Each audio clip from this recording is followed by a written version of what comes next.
Cuando salga de esta iré corriendo a buscarte. Te diré con los ojos lo mucho que te echo de menos. Guardaré en un tarrito todos los abrazos, los besos, para cuando se amarren el alma, la pena y el miedo. Me pondré ante mi abuela y de rodillas pediré perdón por las veces que la descuide.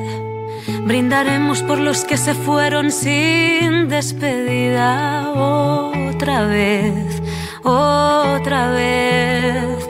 Pero mientras los pájaros rondan las casas nido, una primavera radiante avanza con sigilo. He zurcido mis telitas rotas con aguja y hilo. Me he mirado, valorado, he vivido. Somos aves enjauladas con tantas ganas de volar que olvidamos que en este remanso también se ve la vida pasar. Cuando se quemen las jaulas y vuelva a levantarse el telón, recuerda siempre la lección y este será un mundo mejor. Cuando salga de esta iré corriendo a aplaudirte. Sonreiré, le daré las gracias a quien me cuide. Ya nadie se atreverá a burlar lo importante. La calidad de la sanidad será intocable. No me enfadaré tanto con el que dispara odio. Es momento de que importe igual lo ajeno y lo propio. Contagiar mis ganas de vivir y toda mi alegría. Construir, construir.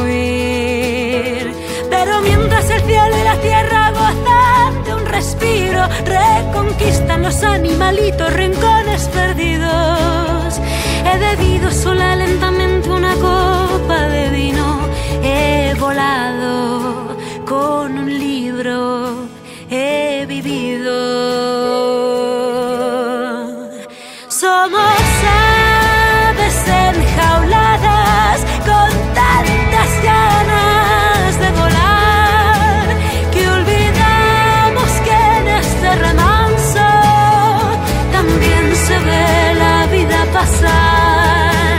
Cuando se quemen las jaulas y vuelva a levantarse el telón, recuerda siempre la lección y este será un mundo mejor.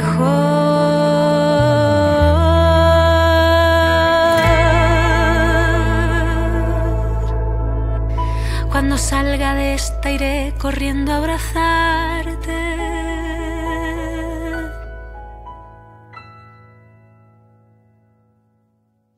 Por todos los que nos cuidan y los que hoy no pueden aplaudir.